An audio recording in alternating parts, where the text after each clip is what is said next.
Thandizo langa lidzera kwa yani. Thandizo langa lidzera kwa Yesu. Pemphero langa lidzera kwa yani. Pemphero langa lidzera kwa Yesu. Thandizo langa lidzera kwa yani. Thandizo langa lidzera kwa Yesu. Adzanditenga, adzanditenga kunkanane kumwamba. Adzandiyankha kunkanane kumwamba. Ndikulandireni okondedwa omvera konse kumene muli. Heneleke Tchale mtumiki wanu. Believer, lero pa 15 March 2023, sabutopiki kukhala thandizo pamalo. Mwana Mulungu, tudutsa munyengo zowawa kwambiri. Zinthu sizili bwino.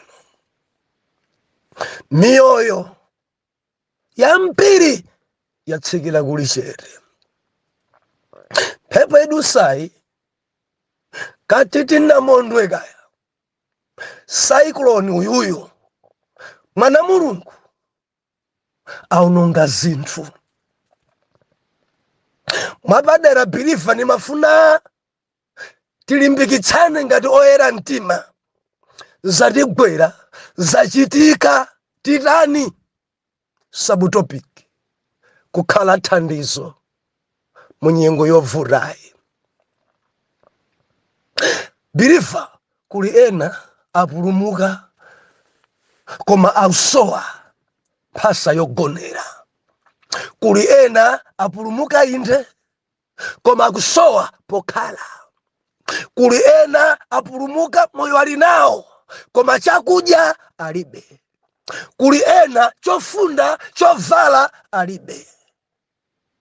Ngati oyera mtima kukhala thandizo munyengo yovutayi. Believer iyi nsabutopiki sitikuwerenga soko Yohane, tiwerenga 2:2, chapter number 7 verse number 14.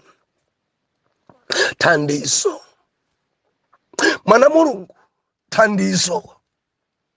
Tisakhale chete munyengo iyi, thandizo. Tisagone, thandizo. Tadandaula, talira, tagwira matsaya, tafika mawu athu kodi tikhalabe ayi. Tigwirane manja, tithandizane kuti amene alibe chakudya apezeke nchakudya. Tigwirane manja, tithandizane, tipemphererane, tupembedze Mulungu wabwino kwambiri amene amasamala, amakonda.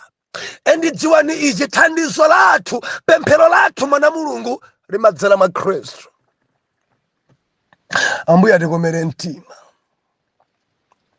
Believer, zinthu sizili bwino. Sindikudziwanso kodi mawa message nditumikira magetsi day alero number 5 days kulibe magetsi. Ma power bank amene nkadalira ndiyamika Ambuye kwa inu amene mudayima nafe mma power bank. Ambuye adzingokudalitsani. Dzatengera ma power bank mu nthawi iyi. Hallelujah. Mvula ingogwa daily. Sola kutima. Magetsa ja sola sakuchacha. Kuti mwina nkuchacha ko phone. Zinthu sizili bwino. nawo a Eskom amagetsi akuti sizitheka apapa kuitalemba mameseji tu mafoni aijenka lidasiya upanga magetsi kwavuta kwambiri kumalo kwapangidwa magetsiwo tusoweka upemphera biliva sinthawi ino yogona zinthu zili pawesi, zinthu zafika povuta, zinthu sizili bwino, misozi ili patsaya, nkhawa zadzaza, anthu akulira biliva. Nthawi inoyo ndi nthawi yoonekera oyera mtima ndi ari, achikhulupiriro ndi ari, odalira pa Yawe ndi ari, nthawi yokhala thandizo. Tiwerenge 2 chapter number 7 verse number 14. Mawotsogole Yehova onekeranso kwa Solomo. Verse number 14. Ndipo anthu anga wotchedwa m'dzina langa akadzichepetsa nakapemphera nakafunafuna nkhope yanga nakatembenuka kuleka njira zawo zoyipa, pamenepo ndidzawamvera mmwamba ndikukhululukira choyipa chawo ndikuchiritsa dziko lawo. Verse 15. Tsopano maso anga adzakhala otsegukira ndi makutu anga otchera pemphero la malo ano. Haleluya. Atate, tili pamaso panunso Jehova kummawa kuno. Ulemelero, matamando ndi mayamiko zipite ku mpando wanu. Palembedwa muzili zonse yamikani. Zikomo chifukwa cha nyengo imene Mulungu tikudusa. Zikomo chifukwa cha chobwereka chimene chatigwera. Zikomo chifukwa cha misozi imene ili patsaya. Zikomo chifukwa cha zinthu zimene zaonongeka. Zikomo Yawe chifukwa ndinu mwini chilichonse. Maulemu matamando apite kwa inu. Ife tidzakupembedzani, tidzakukondani komanso kukulambirani podziwa inuyo ndi mfumu ya mafumu, ndinu kalonga wa mtendere, amene mumabwezeresa ndinu, amene mumarisunga ndinu, amene mumasamala ndinu, amene mumachinjiriza ndinu. Chilichonse Jehova chili m'manja mwanu. Tiufunani kwambiri lero pamene ana anu amanga pamimba nkupemphera, ena nkusala kudya, ena magulu ma intercession, ena ma overnight kulirira pa inu. Chifundo mutikomere mtima, nyengo sili bwino. Arare dziko ikhoza kutitaya, inu simudzatitaya. Mulungu khalani mbali ana anu m'dzina la Yesu, amen. Omvera, mawu Mulungu akunena kuti ngati anthu anga otchedwa m'dzina langa, anthu anga otchedwa m'dzina langa, biliva unena pa Mulungu, anthu anga otchedwa m'dzina langa. Chichewa china, anthu anga amene amapembedzera, anthu anga amene amasunga chiyero, anthu anga amene amandikonda, anthu anga amene ali akhristu. Bible biliva Mulungu achita nena. Verse number 14, buku lija ya 2 chapter 7. Anthu anga otchedwa m'dzina langa, anthu anga otchedwa m'dzina langa akadzichepetsa. Biliva, choyamba chimene Mulungu akuchifuna kwambiri nkudzichepetsa. Mulungu akonzeka kuimba saidi ana ake, koma kuyang'ana kodi akuchita mawu. Biliva wawa zoti makambana kuti ubwino wakuchita mawu. Chozizwa chimachitika. Ndiyelo gawo lina mene Mulungu akutipatsa tikhale thandizo pamalo. Tikamachita mawu timakhala thandizo pamalo. gawo loyamba limene mulungu akunena anthu anga opemphera inu, anthu anga azitumiki, anthu anga maintercessor, anthu anga oyimba kwaya amayi achigwirizano. Baibulo nakuti akadzichepesa. Mana mulungu tidzichepese, mana mulungu tidzichepese. Kudzikuza kwina kulikonse kulibe thandizo, kudzikuza kwina kulikonse kuonongesa zinthu, kudzikuza kwina kulikonse sidziyenda. Ndipo anthu anga otchedwa m'dzina langa, malemba onena kuti akadzichepetsa. Mulungu afuna kudzichepetsa. Akadzichepetsa, 1. Number 2, nakapemphera. Number 3, nakafunafuna nkhope yanga, nakatembenuka kuleka njira zawo zoyipa. Believer pali zinthu 4 apa. Number 1, tidzichepese. Number 2, tipemphere. Number 3, tifunefune nkhope ya mulungu. Number 4, titembenuke mtima kuleka njira zathu zoyipa. Mulungu akulonjezaso zochuluka. Chimene mulungu alonjeza choyamba ndi pamenepo ndidzamvera mmwamba. Believer pali ntchito lero. Apa pali minofuma na mulungu. Ndipo anthu anga akunena i mulungu oyera mtima ndi anthu a mulunguwo. Maintercessor inu, chimene mulungu akunena anthu anga otchedwa m'dzina langa akadzichepesa. 1, apemphere. 2, afunefune nkhope ya mulungu. 3, atembenuke mtima alape. 4, Yehova alonjeza kuti adzamva mwamba. Believer aulonjeza mulungu kuti adzamva mwamba. Believer sikumva kokha. Mulungu akunena kuti pamenepo ndidzamvera mwamba ndikukhululukira choyipa chawo. Number 1, mulungu adzamva. Number 2, adzakhululuka choyipa chathu. Number 3, adzachirisa dziko lathu. Believer, tusoweka ife tikhale thandizo. Ndipo khala thandizo poyambirira ngati ana yawe tidzichepese. Timakhala thandizo tikadzichepesa. Tidzichepese. Timakhala thandizo tikapemphera. Tipemphere.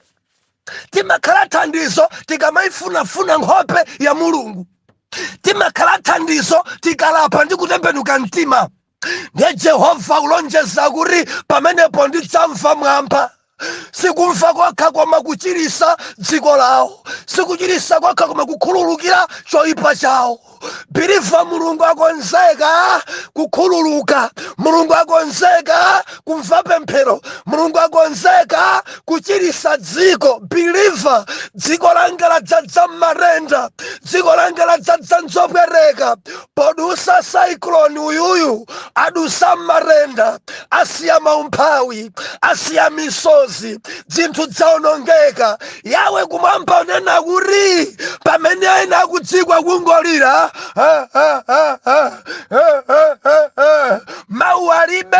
Ambuye anena kuti ndipo anthu anga otchedwa m'dzina langa akadzichepesa munyengo imeneyi, akapemphera munyengo imeneyi, akafunafuna nkhope yanga munyengo imeneyi, mulungu akunena kuti akatembenuka mtima nkuleka choyipa chawo munyengo imeneyi, Yehova kulonjeza pamenepo ndidzamvera mwamba, ndidzakhululuka choyipa chawo, ndidzachirisa dziko lawo.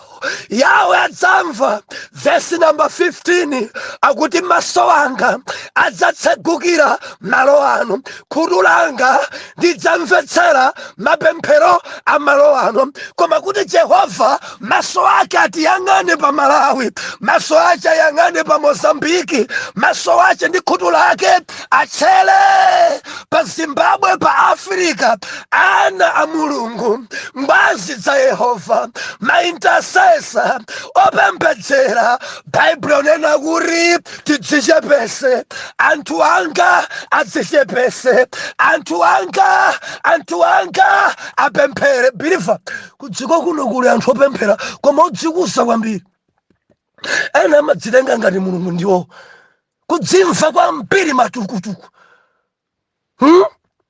ndi biliva wanjo sadzichepesa ndi biliva wanjo sapemphera ena sapemphera anakuti adzichepese wani namba 2 pemphera mumapemphera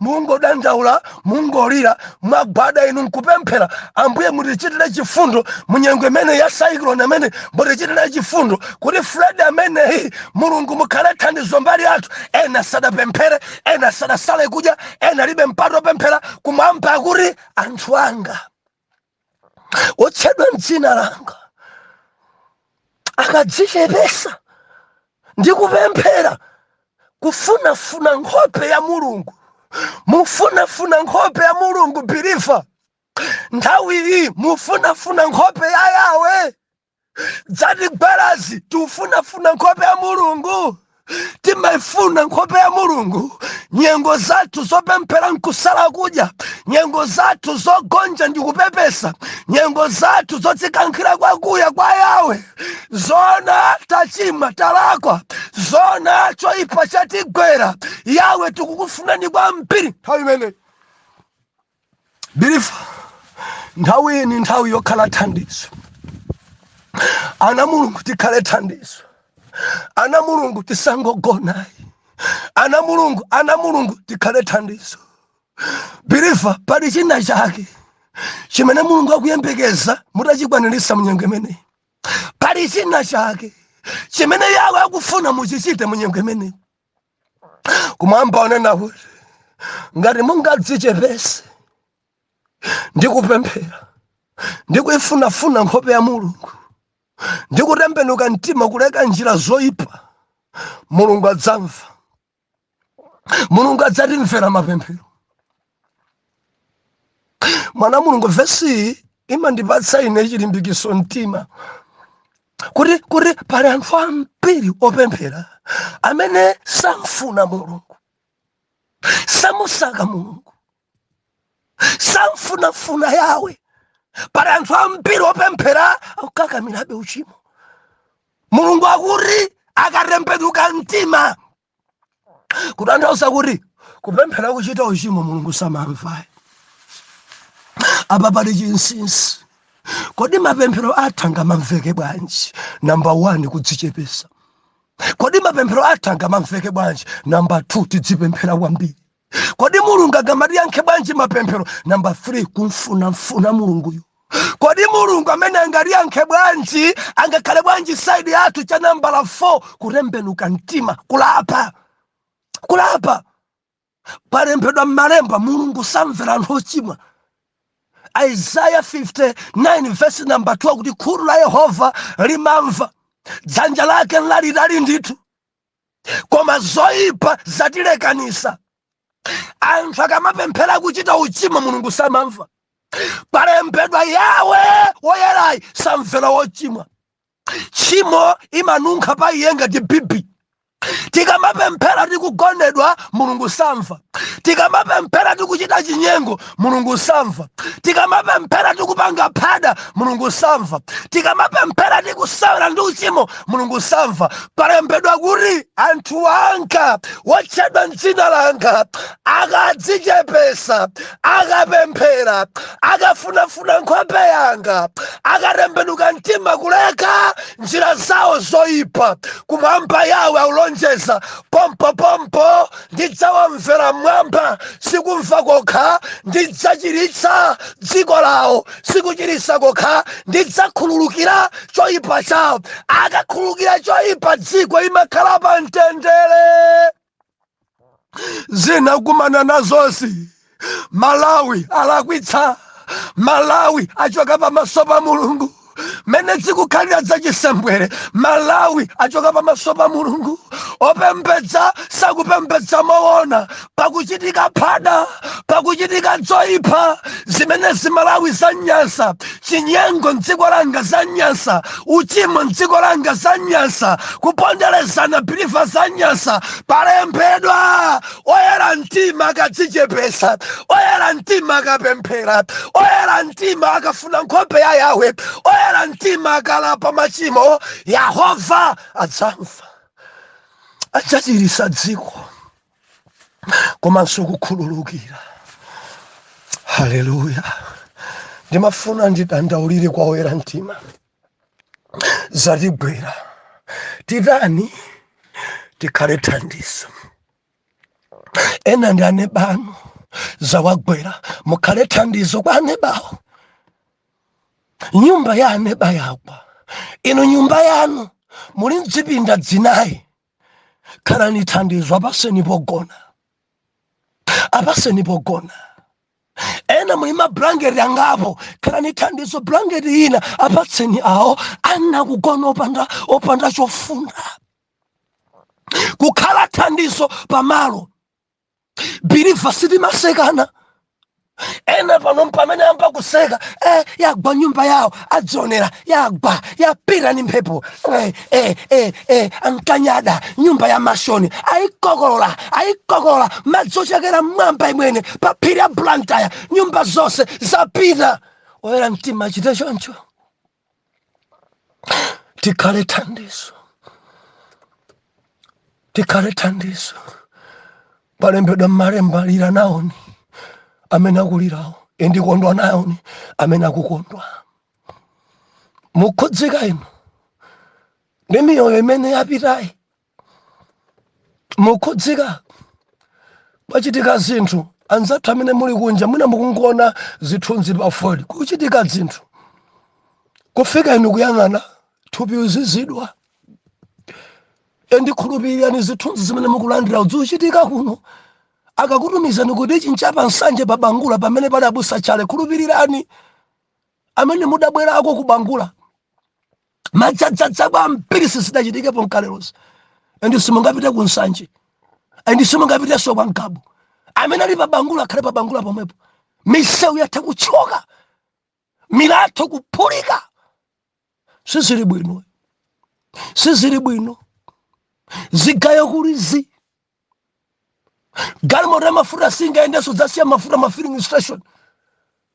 Mulungu atikomere mtima munyengo imene tipemphere ana Mulungu tigwirane manja ana Mulungu tifike pamaso pa Yahwe itati mvula iyayima dzikhoza longosoka koma biliva mvula yoyamba lachisanu lero beta ndikulalikira pano ikungomveka kutalitali osatiso mphamvutu tiyamika mbuye mwine kupita imene koma ndipemphe oyera mtima tidzichepese tipemphere tigwirane manja tipemphere osala kudya salani kudya ndikukhala thandizo yambani kupemphera. Ena mulibe chopereka yambani kupemphera nkusala kudya kuti ena amene ali kuchipatala Mulungu akhudze achilise. Ena amene angokhala pa mtengo papezeke malo okhala boma ikamathamanga thandizo ipezeke matenti amangidwe ana Mulungu apezepo okhala jusowekera wotchedwa m'dzina la Yahwe adzichepese apemphere adzichepese apemphere. Mulungu akulonjeza adzamva pempheroyo. Mulungu akulonjeza adzachirisa dziko. Biliva kuli matenda ku dziko thupi azizidwa ndi matenda amene tikudusa pano kuchipatala madotolo ndi anesi audabwa nawo kupita kamuyesa munthu malungu alibe koma amene munthu akumva zizindikiro za malungu matenda ovuta maina ake kulibe kuphwanya kwa thupi mphuno yokhayokha kuwawa mphuno yokhayokha pyo nkumadabwa dzukhala bwanji khuru ya maderadera chakunja chikupweteka biliva nkumadabwa dzukhala bwanji chikagwira kuwawa ndi chala chokha chikuwawa mpaka na kuchipatala dzikumadabwa pena panchombo pakumanga kupita kuchipatala kuti matenda ulibe, pena nkumamva khosi igwi, pena nkumamva chibwanochi, pena nkumamva bilifa kupweteka kwa pa chesti, pena ni matenda achodabwisa oti matenda amene maina ake nchani madotoloso alibe. Bible linakuti anthu anga akapemphera, anthu anga akadzichepesa, anthu anga akafuna nkhope yanga, anthu anga akatembenuka mtima, ndidzamvera mwamba, ndidzachirisa matenda. Asima ponseponse, BP kale nkagwira anthu amatupi, mudzapeza ena asilimu ondetsatsa kwambiri nawo sali mu BP. Maexercise kutamanga aliyense, ndoje pathupi yomwe ali bisi othamanga, BP kugwira aliyense, shuga yagwira aliyense, dziko langa kwalowa mchimpwirikiti cha matenda. Kwalembedwa wotchedwa m'dzina la Yawe akapemphera, wotchedwa m'dzina la Yawe akadzichepesa nkufuna nkhope ya Mulungu, kutembenuka mtima ndi kulapa, Mulungu amene adzamva pemphero, adzachirisa dziko, adzakhululuka choyipa chathu. Ambuye atithandize. Bilifa khala thandizo, ukhale thandizo munyengo yovutayi. Ngati ungathe kugula blanket, gula blanket. Ngati ungathe kugula dress, gula dress. Ngati ungathe kugula plastic, gula plastic. Chimene ungathe tenga nawo thandizo. Ena magulupu amba kusonkherana, gulupu yathu tisonkherane tithandize makamaka anzathu ovutika ma floods. Ndimati ndikupempheni musomise mtima, khalani thandizo. 200 kwacha yanu ndi 200 yawo, ma 200 akangokwana 4 china chache chigulidwa, wina athandizika. Mundimva mwana Mulungu? 2000 yanu ndi 2000 yaja tikayiphatikiza ipanga kena kache, wina apeza blanket. Pausoeka chakudya munyengo ino, ufa ugulidwa kuti amene nyumba zawo zagwa aphike adye. Ndimati ndikupemphe khala thandizo munyengoyi. Lola chuma chako chitumikire munyengoyi. Lola muntumikire Mulungu munyengo imeneyi. Sonkhani nawo ni munyengo imeneyi. Thandiza novutika munyengo imeneyi. Ena muli nawo pafupi, ena muli kunja kwa dziko chonde. Ngati nkotheka ndichita chokudandaulirani, thandizani kumudzi siku libwino, thandizani Malawi asokonekera, thandizani. Khalani thandizo pa Malawi, khalani thandizo ku Nsanje, khalani thandizo ku Chikwawa, khalani thandizo ku Blantyre, khalani thandizo ku Tchale ku Mulanje, khalani thandizo ku Salima. Madzi awo akhudza madera wochuluka. Biliva, miyoyo yapita, katundu apita, minja yapita, nyumba zatha kugwa. Pakusoeka oyera mtima tigwirane manja tikhale thandizo. Ndicho linga chakuti m'bale wathu wina akhale pamtendere. Ndikulankhula ndi wina wake akuti, abusa nditani kuti nanenso ndithandizire kwa abale okhudzidwa ni madzi. Pempherani, Mulungu adzilemekeza. I believe group yanu ikhandi zosonkha kunkate wa moyo dzambika kale ali busy pano, chonde tentithandiza abale mamembers ankate wa moyo. Ndimati ndikupempheni mwapadera, ine ni mmodzi wa founder group imeneyi, sindikhala chete. Ndili dera lija limene lavutanso kwambiri, koma sindikhala chete. Inunso musakhale chete. Nkhosa zanga zimamvera mawu yanga, mawu ochokera m'malemba. Khristu adatero. Khalani thandizo, pulumutsani moyo, thandizani wina. Bilifa, musakhale chete munyengo imeneyi.